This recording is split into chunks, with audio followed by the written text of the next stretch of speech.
como eu chorei, como eu queria ouvir a voz dele falando comigo acerca daquilo que eu estava vivendo e nada. Eu já chegava no monte, doido para o Senhor usar um vaso para falar comigo, não falava. E eu descia do monte mais arrasado do que quando subi. Eu entrava nas igrejas, independente de denominação, eu queria ouvir o Senhor falar. O Senhor não falava. E todas as vezes que a diaconisa pegava um vaso aqui e começava a amassar, aquilo doía em mim. Porque o Senhor me levava lá atrás, quando ele tratou. Tratar de Deus traz sofrimento. Tratar de Deus traz lágrimas. Tratar de Deus é algo terrível. Mas há uma necessidade. Porque o Senhor não faz nada por fazer. E quando Ele resolve amassar, irmãos, você pode espernear, não vai resolver. Você pode gritar, não vai adiantar nada, porque Ele vai continuar amassando até estar no ponto que Ele deseja. E todas as vezes que ela amassava o barro, e às vezes eu olhando direitinho, ela moldava mais ou menos um vaso ali com aquele barro, e eu falava, aquele vaso era eu. Mas daqui a pouco ela começava a amassar, e eu falava, esse barro também era eu. Quantas vezes, irmãos, eu me desesperei, porque o calar de Deus traz um desespero. Meu Deus. Parece que o mundo todo está conspirando contra você. É o calar de Deus. É o tratamento de Deus. Mas ainda bem, porque se Ele não trata, eu não chego aqui. Se Ele não trata contigo, tu não chega aqui, irmão. Gênesis capítulo 2, existe um vaso posso dizer que é de excelência, porque foi feito do melhor. A Bíblia diz que ele foi feito do pó. Mas como fazer algo do pó? Só isso. Pó é algo praticamente que não é palpável. Para você juntar pó, tem que ter uma máquina para sugar, juntar o pó. Agora imagina o Senhor fazendo que o pó se aglomerasse num só lugar. Aleluia! Mas ainda era pó. E a Bíblia diz que nós somos feitos do pó. O que é isso? E isso aí eu esquentei a cabeça o dia todo, irmãos. E o Senhor falando, não é possível, pode. Fomos feitos do pó. Mas como fazer alguém do pó se ele soprou? Eu soprava, espalhava. Então ele molhou o pó para poder formar o barro. Olha o trabalho de Deus. Para poder formar uma massa, modelar e soprar. Só Ele pode. Só Ele faz.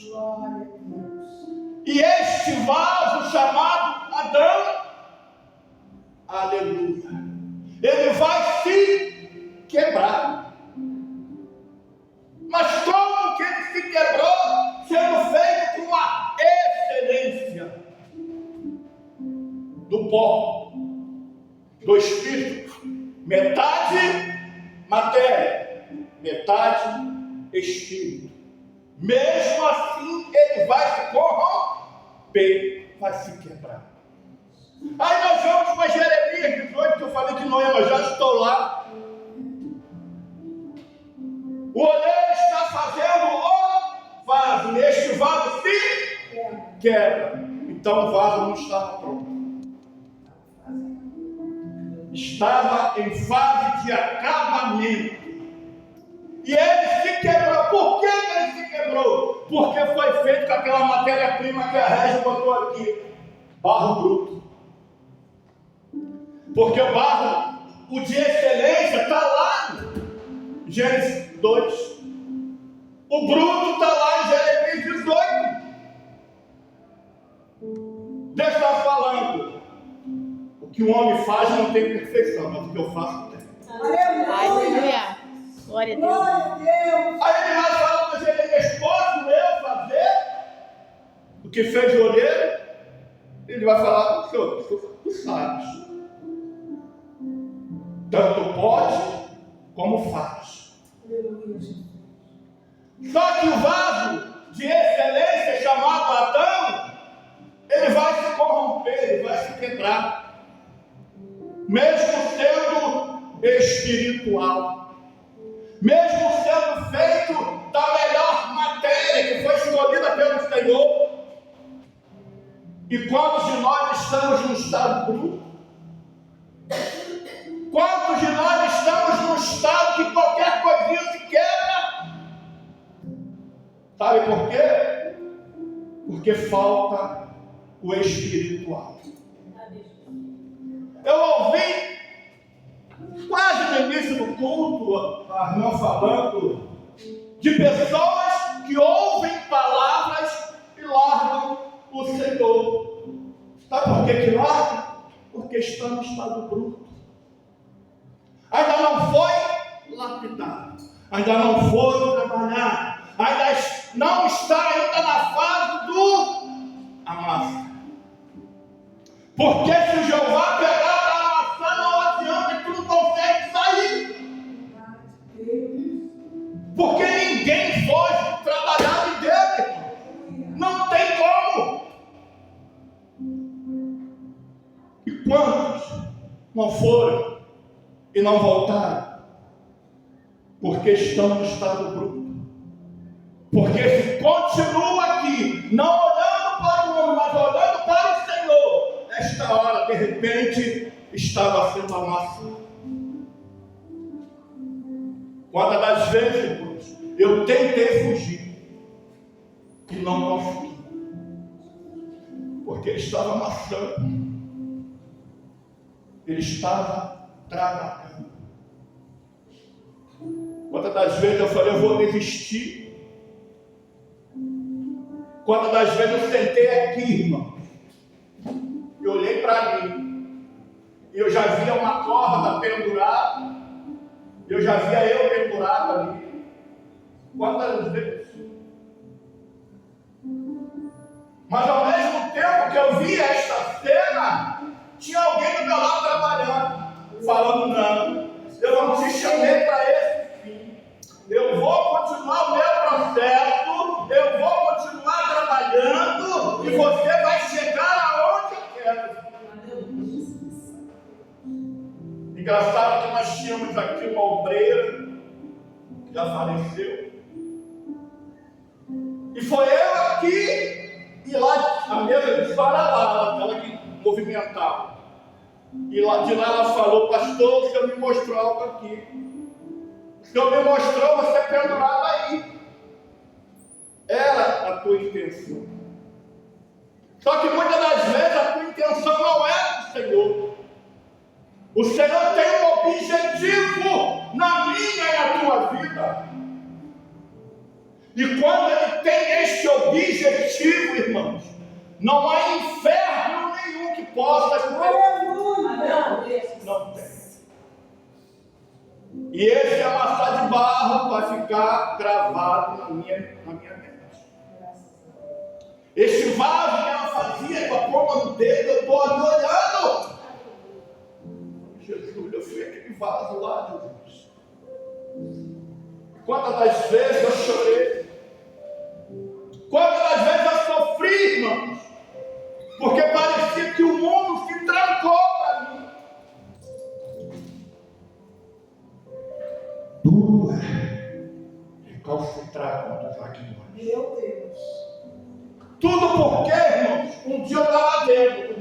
fora.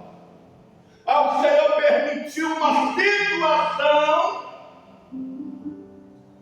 e praticamente falou: agora não te largo mais. Agora tu vai ver o que é trabalhar. Agora tu vai ver o que é as minhas mãos trabalhando sobre o barro. Ele tem desespero. Não desejo para ninguém. Ainda que para mim foi um mal necessário, eu não desejo para mim. E a irmã falando aqui na sexta-feira, e ela andava para lá e para cá, amassando aquele barro, de jeito que ela vai chegar perto de mim.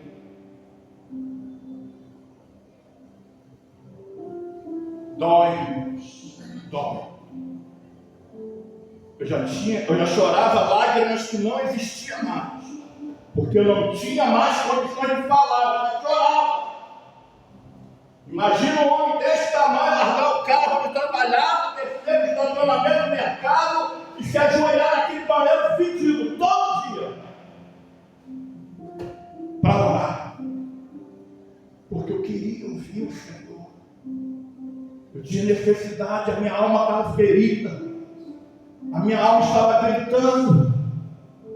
E quando o Senhor resolve ferir a tua alma, não tem remédio, irmãos. Não tem remédio. Porque o mesmo que trata da alma é o mesmo que fere. E ele estava me maltratando. Me maltratando. E mais uma vez eu torno a dizer, não passe por isso não. Não chegue a esse estágio, porque talvez tu não suportes. Eu não sei como eu suportei. Ou eu não suportei, ele suportou. Às vezes eu chegava dentro de casa, sentava no sofá, a dona Madame lá ia na pia, enchia uma leiteira d'água, parava assim na minha frente e me jogava na casa, puf, e falava: me bate agora se tu é homem. E eu tenho que engolir aquilo tudo, porque eu estava entendendo que eu já era servo. Era muito fácil eu levantar e socar a mão na cara dela, mas era tudo que ela queria, porque ela já estava com um amante na delegacia prontinho para me matar. Só que Deus se calou. Só fui descobrir tempos depois que ela já tinha falecido. Deus não me falou nada. Deus apenas me sustentou em meio sofrimento, em minhas dores. A memória que eu tenho aqui agora, nesse momento, é régia amassando barro. Parecia que eu via a mão de Deus amassando.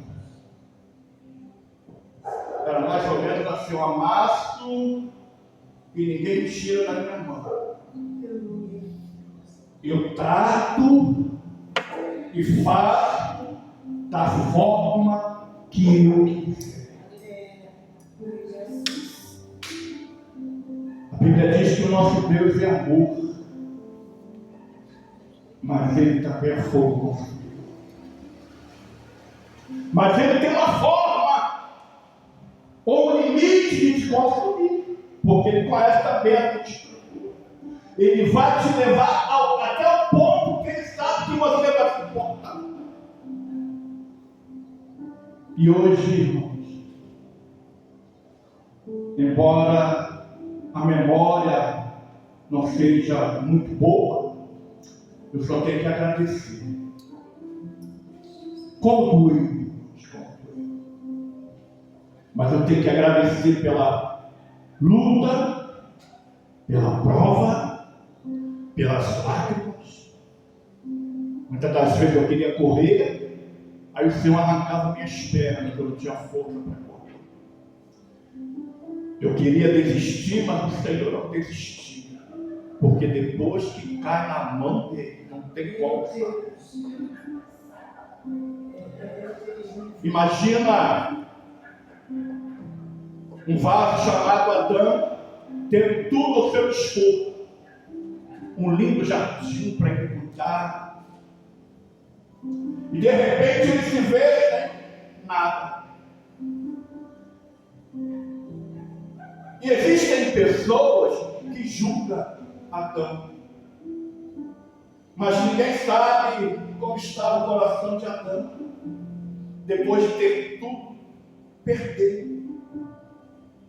Depois de estar no paraíso, ver tudo se esvaindo de repente, de uma só vez, eu tira tudo. Quantas das vezes, irmãos, eu critiquei Adão e falei, não, por ele veio o pecado, mentira minha. O pecado veio através de Satanás. Não foi através de Adão. Ezequiel vai dizer que ele era querubim ungido. E ele foi criado para proteger. E ele andava no Éden.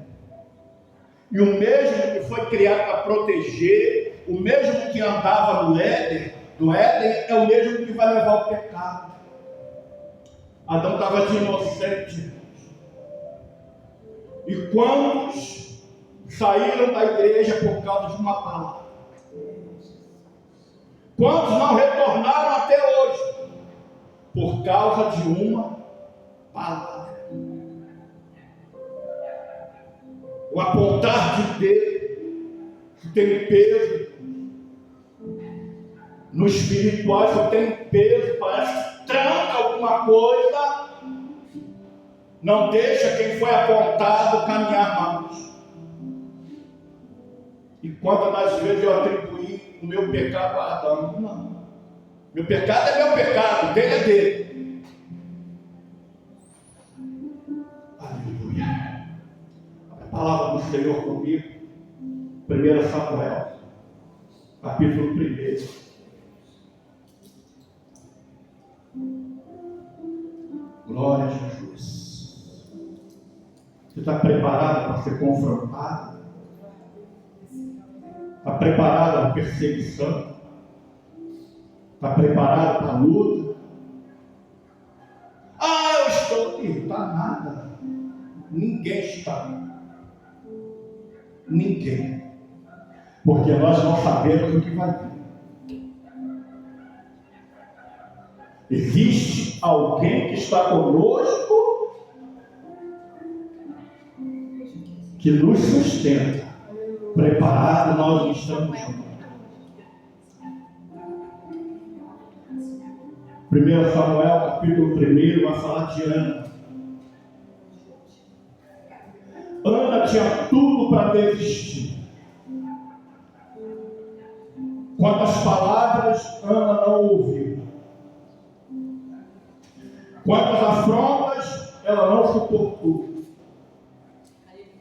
Mas Ana se manteve firme. Porque havia um propósito. E eu estava ali meditando essa palavra. E eu fiquei pensando, Jesus, eu sou Ana. Porque eu tive que suportar o propósito. Será que as dores que eu senti não é as mesmas dores que Ana sentiu?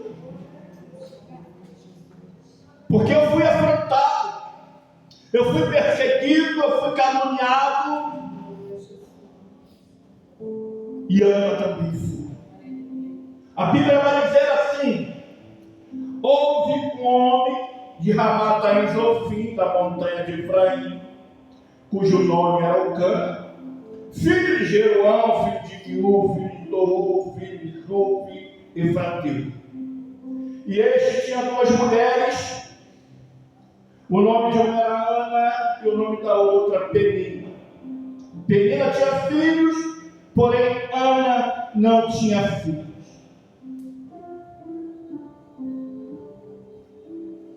Aleluia. Penina tinha filhos, Ana não tinha filhos. Subia, pois, este homem da sua cidade de ano em ano a adorar e a sacrificar ao Senhor dos Exércitos em Siló. E estava ali os sacerdotes em Siló. E estavam ali os sacerdotes do Senhor, Ofni e Finéias, os dois filhos de Eli. Sucedeu que no dia em que Elcana sacrificava, dava-lhe porções do sacrifício a Penina, sua mulher, e a todos os seus filhos e todas as suas filhas. Porém, a Ana dava uma parte excelente, porquanto ele a amava. Porém, o Senhor lhe tinha cerrado a madre e a sua competidora, excessivamente a irritar, para a embravecer, porquanto o Senhor lhe tinha cerrado a madre. Assim o fazia ele de ano em ano, quando ela subia à casa do Senhor. Assim a outra a irritava pelo que chorava e não comia. Então Elcana, seu marido, lhe disse: Ana, por que choras? E por que não comes? E por que está mal o teu coração? Não te sou eu melhor que 10 filhos? Oh, aleluia.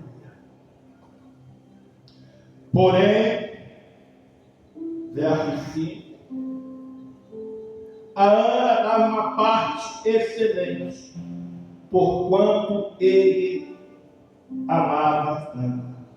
Porém, o Senhor tinha cerrado a madre. Propósito de Deus. Nada que o Senhor faça, Ele faz por fazer. Estamos diante de um Deus de propósito. Um Deus que cerra a madre de Ana. Um Deus que de repente decide que Ana deveria chorar, decide que Ana deveria sofrer, decide que ela não ia gerar, enquanto não fosse cumprido um propósito. E o propósito na vida de Ana hoje é chorar. O propósito na vida de Ana hoje é, aleluia, suportar as investidas. Suportar aquilo que a sua rival tinha proposto no seu coração para a vida de Ana. E quantas vezes nós não queremos suportar o processo. O processo de Ana foi doloroso. Porque a sua rival ela não morava ao lado. A sua rival não morava na outra esquina. A sua rival morava dentro da mesma casa. Quer processo pior do que esse? Onde o próprio inimigo está do teu lado 24 horas, lançando palavras, trazendo, aleluia, sofrimento com aquilo que ela falava. Imagina a Ana, aleluia, no seu quarto, chorando, falando com Deus: Senhor, até quando eu vou viver este processo? Até quando eu vou continuar chorando? E da mesma forma eu não vejo o Senhor falando com ela. Parece que o Senhor coloca a Ana em meio ao processo e se cala. E quando ela busca ajuda, nós vamos ver um sacerdote falando besteira. Muitas das vezes, de onde nós precisamos de ajuda, vem uma palavra ao contrário. Já estamos com o nosso coração esfregado. Já estamos com a nossa estrutura lá embaixo. Ainda ouvimos palavra, aleluia, que não nos traz nenhuma edificação, nenhum conforto. O camarada ainda vai chamar a serva do Senhor de cachaceiro, de embriagado. Aquele que foi levantado para lançar uma palavra de consolo, uma palavra de vida, agora vai lançar uma palavra de morte. Porque se Ana não tem estrutura no Senhor, hoje ela está lá fora. E quantos estão lá fora por causa de uma palavra? Quantos já desistiram da caminhada por causa de uma palavra? Hoje eu vou na igreja porque eu preciso ouvir uma palavra. Eu estou vivendo esta situação, isto está me consumindo, eu não sei como resolver, e eu creio que eu entrando naquele ambiente, eu vou ouvir uma palavra que levante o meu astral, que me levante, mas eu vou ouvir uma palavra ao contrário. Ana só precisava de uma palavra, mas em meio a palavra negativa, Ana vai se levantar espiritualmente. Eu falo, não, esse não é o meu Senhor. Aleluia. Eita glória.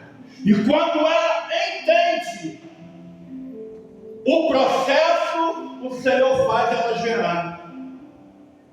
Porque aquilo que ela ia gerar ia ser um profeta. E ela deveria entregar esse profeta nas mãos do Senhor. Oh, glória. Quantos de nós estamos abrindo mão do nosso chamado por causa de problemas? E eu vou te dizer uma coisa: problemas hoje é algo tão banal, algo tão natural, porque vivemos num mundo mau. Vivemos num mundo onde muitas das vezes aquele que dorme do nosso lado nos lança uma palavra de amanhecer, porque não sabe como está o meu coração. Às vezes eu acordo pela manhã com algo no coração, que é normal, eu sou ser humano, e recebo uma palavra ao contrário do que fiz. Mas mesmo com a minha estrutura, eu suporto. Vou para a casa do Senhor, assim como Ana fez. Aleluia. Porque Ana tinha esperança de chegar lá, orar ao Senhor, Senhor responder. E quem vai responder a Ana está totalmente fora. Totalmente fora do contexto. Aleluia. Quantas vezes precisamos de uma palavra? Precisamos de um suporte, independente de ministério, independente de esposo, de esposa. Precisamos de uma palavra, independente de onde ela vem. E muitas das vezes a palavra é negativa. A palavra vem para nos destruir. Porque para destruir já tem um monte de palavra lá em casa. Pedir a nossa palavra o dia todo. Eu não preciso mais dessas palavras. Eu preciso de uma palavra que levante a minha alma. Porque ela está ferida. A minha alma está abatida. Penina faz questão de me abater todos os dias. De segunda a segunda, de manhã à noite, eu ouço palavras, aleluia, que me traz sofrimento, que me traz tristeza, que me faz chorar, mas eu preciso hoje de uma palavra de levante, e esta palavra só quem tem para mim, da tua vida hoje, é o Senhor. Aleluia, glória a Deus, fala Deus, fala Deus. Quando eu vivi uma situação dessa, eu não tive uma palavra que aliviasse a minha alma, que tirasse o peso da minha alma. Quantas das vezes eu tive uma palavra ao contrário, mas eu já estava determinado a seguir. Eu já estava determinado a prosseguir em meio ao sofrimento, em meio à luta, em meio à tempestade.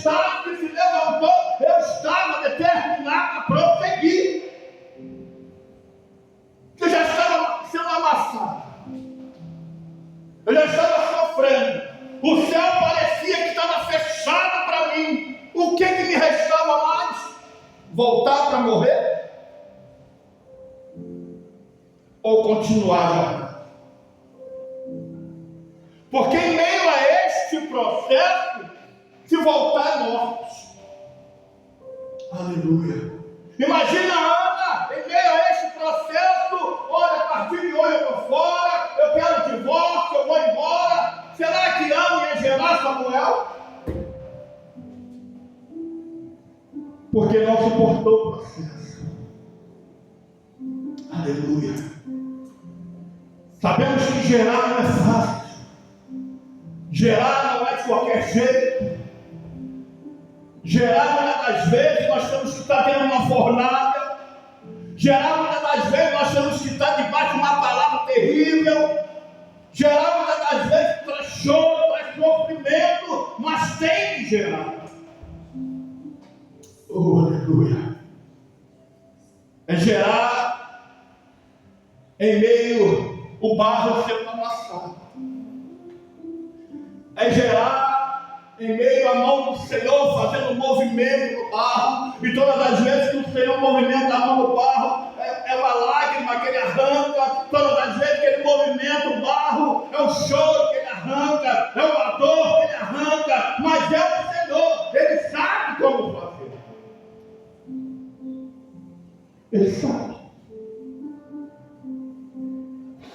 É diferente do homem. O homem, quando lança uma palavra, é para te matar. E o Senhor, quando lança uma palavra, é para te dar vida. Quantas das vezes a sua rival não desejou a sua morte? Quantas das vezes ela lançou uma palavra, você não gera porque tu não vale nada. Você não gera porque você não tem valor nenhum. Por que você continua fazendo aqui dentro dessa casa? Por que você não pega outro rumo? Por que você não pega com as mãos e vai embora? É mais ou menos por aí. Aleluia. Mas quem colocou Ana neste processo, pegou na mão de Ana e falou: Ana, eu não te largo. Você vai chorar, Ana. Você vai espernear. Você vai sentir dor. Você vai gritar, mas lembre que eu sou contigo. Aleluia. E quando nós lembramos, irmãos, que o Senhor é conosco, nos dá uma força, nos dá um levante, nos ajuda a prosseguir, nos ajuda a caminhar. É diferente da palavra do homem. Aleluia. Oh, glória. Mas ela conseguiu. Conseguiu porque tinha raiz. Conseguiu porque estava, aleluia, com as estacas fincadas na rocha que se chama Jesus. Oh, glória. Eu ouvi aqui neste lugar hoje, através do louvor, que o Senhor só movimentou a vida de Abraão depois que saiu da tenda. Aleluia! Glória a Deus! A tenda limitava Abraão. Meu Deus! A tenda limitava o agir de Deus na vida de Abraão. Por isso que o Senhor vai falar: Abraão, sai da tua tenda, larga a tua parentela, porque eu vou te mostrar coisas grandes, porque eu vou realizar coisas maravilhosas que você nem imagina. E agora nós vamos ver Ana dentro do templo, e foi a melhor escolha. Aleluia. Porque Ana poderia estar dentro do botequim, Ana poderia estar lá no pagode, extravasando, aleluia, eita glória. Mas ela falou: não, eu vou lá adorar, eu vou lá me prostrar diante daquele que faz, eu vou me prostrar diante daquele que tem poder, eu vou me prostrar diante daquele, aleluia, que eu dou na minha vida, daquele que faz, daquele que realiza, daquele que tem poder de cima e embaixo. Eu vou me curvar diante dele, mas não me curvo diante do homem. Até porque Penina tinha um aval do marido. Aleluia.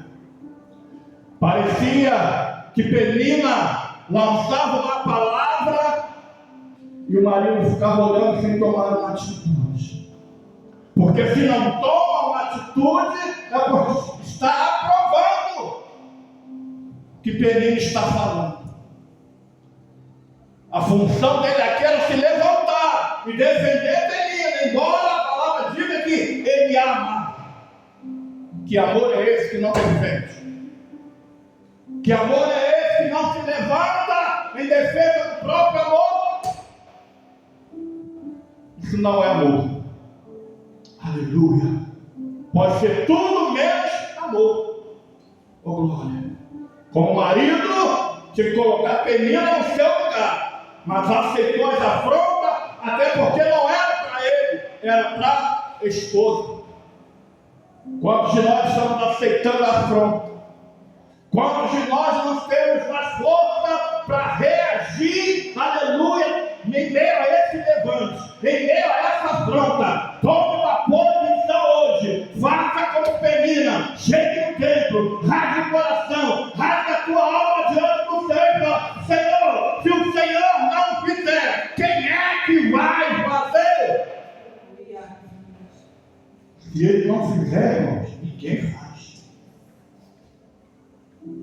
O mesmo que te coloca na luta, o mesmo que te coloca na prova, é o mesmo que te aprova. Né? Todo mundo aqui estudou, né? Todo mundo sabe que tinha provinha fim do ano, passar de ano. Se você fez a prova direitinho, tu passa. Se não fez, tu é reprovado. É a mesma coisa. Se manteve diante do Senhor em retidão, em meio a choro, em meio às lágrimas, em meio a tanto levante, o Senhor vai ter aprovado. Assim como Ele aprovou Ana, saia daqui aprovada hoje. Saia daqui determinada a se levantar diante das dificuldades. Sai daqui determinado a se levantar diante das afrontas e fala para a afronta, fala para a dificuldade. Olha, você pode ser grande, mas maior é o meu Deus que vai diante de mim, em meio a esta luta, em meio a esta afronta, em meio a este levante. Ele ainda é Deus. Aleluia. Amém? São 8 horas. Fica de pé comigo.